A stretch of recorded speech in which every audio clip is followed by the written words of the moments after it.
జై సీతారాం. మన దశకం 5లో 9th శ్లోక వరకు ది ముందతి అనుభవించాము. అదావదు ఒక గోల్డెన్ ఎగ్ రోగ్ల అన్ని సూక్ష్మాలు రెడీ అవి ఉండారు. సాత్వికமான தேவர்கள் ரஜஸ் ఉండిన మనోడ ఇంద్రియాలోட సూక్ష్మాల్ని తామసికమాన ఇదిలో చూసామంటే ఈ 5 భూతంగల్ అన్నినే చూసంటే సూక్ష్మాలు రెడీగా ఉంది. అన్నినే ఎట్ట ఉంది ఆ బ్రహ్మాండంలో వచ్చి అట్నే మెదుంగుంటుంది. ప్రళయ జలలో మెదుంగుంటా ఉంది. ఎన్ని వర్షంగా 1000 వర్షంగా మెదుంగుంటా ఉంది. ఆ భగవానుడు ఒక్క కడక్కన్ పార్వ వినగడిలో ఇన్ ద సెన్స్ ఆతండి దాని రోగ్లో ఒక్క క్షణంలో దూరిన గడిలోనే ఆ అండమే ఏమవుతుంది పిచ్చి పెలారి 14 ఉలహంగా మారుతుందిట. 14 ఉలహంగాని దాననే విరాట్ అంటూ ఈ 14 ఉలహాలని ఎట్ట ఉండారు అన్ని చూసింది అన్నినే ఆతండే అన్నిహ మారినట్ట తెలుతుందిట. సాహస్రై కర పాదం ఊర్ధ్వ నివహై 1000 తలలు 1000 కాలులు 1000 సెయ్యిల్హా తెలుతుంది. హే గురువాయూరప్ప నావోட నోయన్ని తీర్సు అని చెప్పి మన 5th దశకంలో చూసాం. దానోட తొడర్చియాన 6th దశకంలో విరాట్ అదో భగవానుడ విరాట్ స్వరూపం వచ్చేప్పుడు మన దాన్ని పట్టి నెక్స్ట్ డే సూతా అంటే అది బాగుండదు. So we are just taking it across అట్ని కంటిన్యూ చేసేమో. దశకం 6లో వచ్చి ఫస్ట్ శ్లోకాలోనే చూసామంటే భగవాన్ ఏమవినారు ఆతండే ఈ 14 లోహంగా మేనిఫెస్ట్ అయినారు.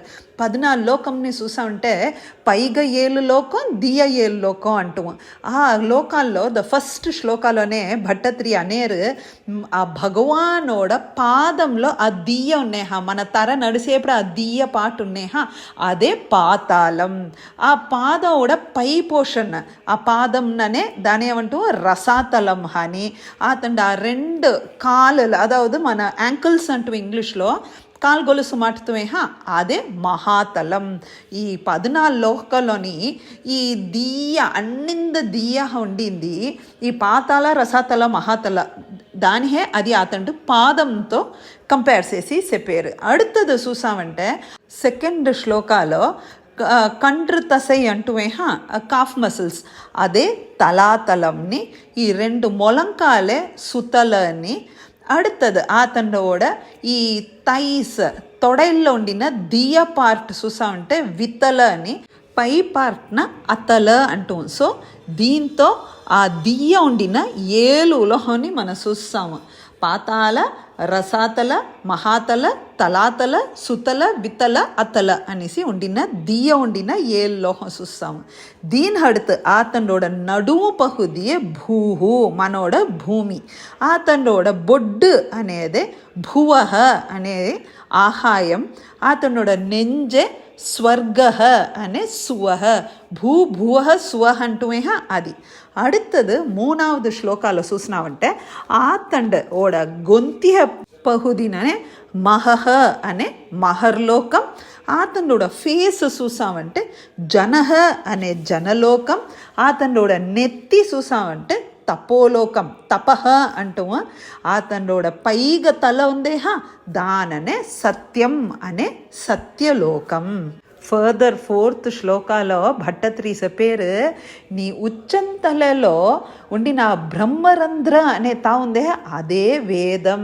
హే కేశవా దేంటే ఇంకా ఫర్దర్ అతని హెయిర్న చెప్పేదాన్ని సూండేవి ఎంత బ్యూటిఫుల్ భట్టత్రి పదం చేశారు. హే కేశవా నీయోడ షురల్ కేశంలే ఈ మేఘం அதேமாதிரி நீ 2 புருவாலே பிரம்மாஜியோட இருப்பு இடம்.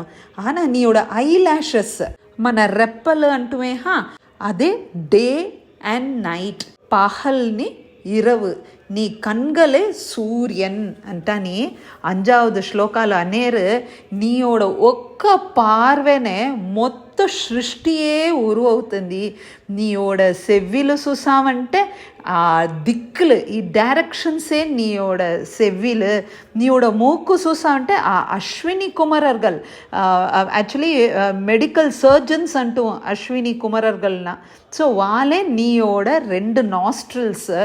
నీయోడ ఈ ఉదడు ఉందేహా దల్లో ఉండిన పై ఒద్దడు చూసామంటే అదే పేరాసై గ్రీడీనెస్ని, దీయ ఒదడ అది వచ్చి షైనస్ వెక్కంని, నీ పళ్ళులన్నీ ఈ స్టార్స్ ఈ నక్షత్రాలు ఉందేహా అది నీ పల్లె, దల్లోని అక్కడేస్లో పళ్ళులు ఉన్నాయిహా అది చూసామంటే మరణానికి దేవత ధర్మదేవత రాన యమధర్మరాజానే నీయోడ అక్కడేసి పళ్ళులు అనేసి మన ఈ 5th శ్లోక వెరిహినేండ్ అనుభవించిందాం.